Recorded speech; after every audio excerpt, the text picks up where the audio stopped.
كيف يتعلم الشلة بالخلفية في 24 ساعة؟ خلينا نشوف.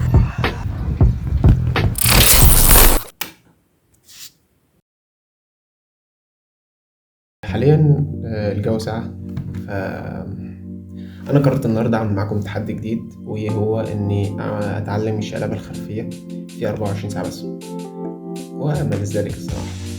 على العموم الصراحة الجو ساقع جدا والدنيا بتشتي، فالوضع هيكون صعب النهاردة، لكن أنا قدها مادام انتوا جنبي. يلا بينا.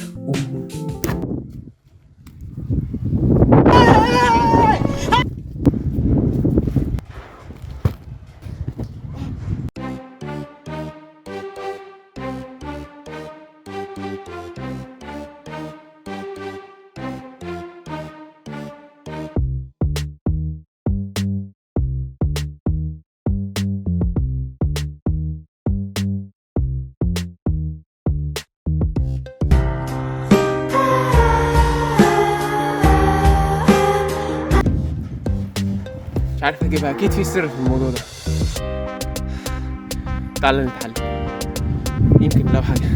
اول حاجة عملتها دخلت على اليوتيوب وبحثت ازاي اعمل جنب خلفي، فببص دورت في كتير فيديوهات كتير جدا.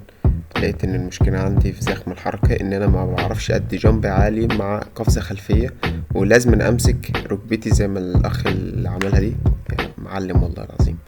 وكان لازم برضو اعمل احماء الاول قبل ما اخش. المشكلة في ده كله ان انا مقتنع ان انا صح اصلا. ايه الغباء اللي انا فيه ده؟ يعني اتبهدلت، لكن انا حاسس انا فعلا حاسس ان انا مغفل.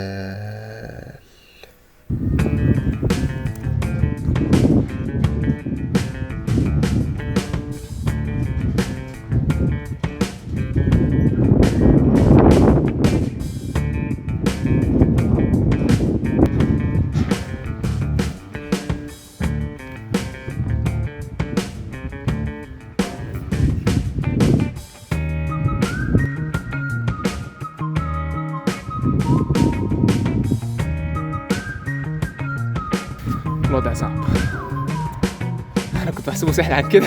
الوضع صعب.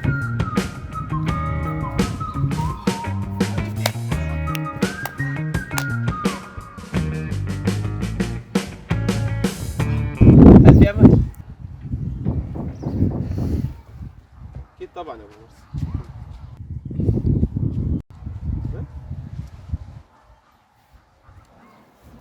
رايح فين؟ خد تعالى طيب.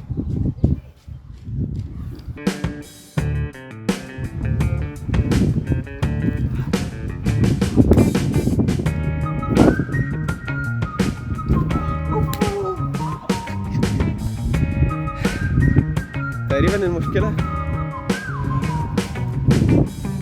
تقريبا المشكلة اللي واجهاني هي اللفة الكاملة او الدوران الكامل اهو. بس هجيبها. لازم ان ادي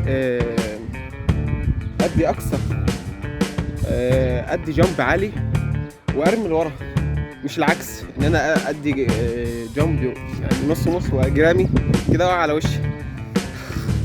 اتبهدلت الصراحه. يلا بنجرب تاني.